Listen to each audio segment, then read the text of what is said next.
Yo, what's up everyone? It's V-Sips. Welcome to the channel. Today we are having part 2 of yesterday's video, the coverage of SMT5, Shin Megami Tensei 5's review score from Famitsu, and today we're going to compare it to SMT4, Tokyo Mirage Sessions, as well as SMT4 Apocalypse review scores, all on Famitsu. We're going to cover those 3 Famitsu scores and compare it to SMT5's review score. I know a lot of you also been wanting that, and that's something that I was already planning to do. So if you guys are excited, make sure you smash that like button, and don't forget to subscribe to the channel, hit that notification bell to never miss a single upload on the channel. We cover SMT, Persona, Nintendo, Atlas, Square Enix, everything that I enjoy in gaming and more. So make sure you guys subscribe and to never miss a single upload here on the channel. But without further ado, let's get into more of the Famitsu review score coverage that I wanted to cover, because yesterday we gotta go over some of the controversy in the comments from yesterday's video for the part 1, because some of you didn't grasp what I was talking about.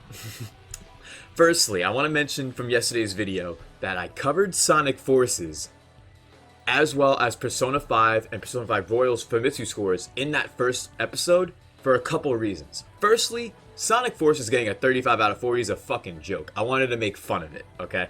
Second, I covered Persona 5 and Persona 5 Royal's review scores for 2 reasons. One, because every major publication and most mainstream consumers in gaming are comparing Persona 5 and SMT5. I'm not trying to make a comparison, because I know that the Persona community and the SMT community are technically the Megaten community, but they don't really go well together all the time. It's like water and oil, you know what I mean? So I made that comparison intentionally for that reason.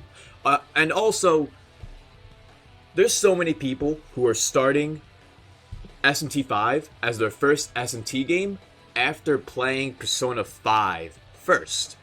So I wanted to make sure people who get into SMT5 from Persona 5 or 5 Royal, just like many of the people in the publications don't realize too, there's not going to be any social elements. Stop. We need to stop.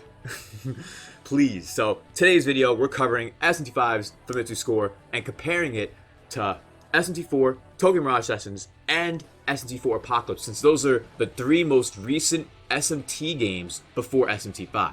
So I hope you guys are excited for this comparison. Now let's get into it, now that I got that clarification out of the way.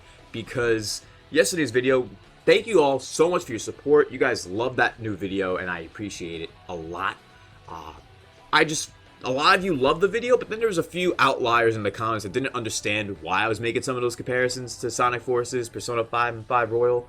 And it's also to the fact that each of these review scores on Famitsu and across all websites, GameSpot, Metacritic, all that, every review is not by the same person, obviously. I want to re-clarify that, because even though I said that in the last video, people missed it and commented about it. It's like, just watch the video. Make it to the end before you make a comment, please. Okay? Now let's get into this. SMT5 has 9s across the board, as you know. A 36 out of 40, which I mentioned yesterday is a great score. I just expected it to be a 37 or a 38. And I said it in yesterday's video too. Anything above a 34, 34 and up is great. Like even Megaton Musashi, based on an anime, got 34 out of 40, which is a good score. But what people don't know, which I did research on yesterday, is Famitsu over the past 15 years has over a 50% chance of scoring something a 32 and up. If you guys want to check that out, you guys can look it up on Google. But let's make the comparisons from SMT5 to the other SMT games that came out within the past decade, those 3 recent SMT entries. And yes, you guys may not like to hear, but Tokyo Mirage Sessions is an SMT collaboration with Fire Emblem, and SMT backwards is TMS, so it's an SMT game. But we're going to get into SMT4 first. Let's go. When Famitsu reviewed SMT4, they awarded it with high marks. They gave SMT4 on the 3DS, which is where it released for those who may not know. SMT4 on 3DS got 9, 9, 10, and 9. So it actually got the score I expected SMT5 to get. A 37 out of 40, and I've played SMT4. It's an amazing game. I did think it was challenging at times, but I know a lot of people in the community felt that the game was too easy. And so I'm glad to hear that from many of my fellow content creator friends and from many others that have been playing the game as well, currently under their embargo, basically have been telling me that it's definitely a fun challenge on normal mode, which is dope. Dope to hear. SMT4, 3 9s and a 10, a 37 out of 40. That's a good score. That's a great score. Let's do a next comparison. We just compared SMT4 to SMT5. Now let's compare SMT5's score of a 36 out of 40 to Tokyo Mirage Sessions.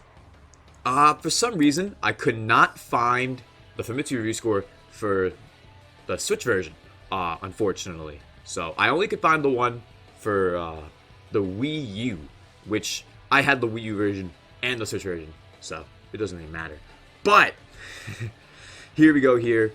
They actually gave 34 out of 40 for Tokyo Mirage Sessions. And for those who've played Tokyo Mirage Sessions, you know that it wasn't the collab that people expected between SMT and Fire Emblem, but what it created was still a pretty good game nonetheless. And it is an SMT game whether people like it or not. I'm sorry you don't want to hear that, but that's the truth. SMT backwards is TMS. So I'm just gonna mention that. But that's 34 out of 40 for Tokyo Mirage Sessions. SMT5 has a 36 out of 40. Now, let's get into the final comparison that we'll have for today's video. SMT5 compared to SMT4 Apocalypse. So, the final Famitsu review score for SMT4 Apocalypse. Here we are with a 35 out of 40, just 1 point shy of SMT5. So, overall, from what we could see here from Famitsu's review scores of the SMT series within recent years, they gave SMT4 a 37 out of 40 in 2013. In 2015, they showed Tokyo Mirage Sessions and gave it a 34 out of 40. Then, in 2016, they reviewed and covered with a score of 35 out of 40 for SMT4 Apocalypse. And then SMT5's score, which we just got the other day, at 36 out of 40. So across the board, we got pretty much every number.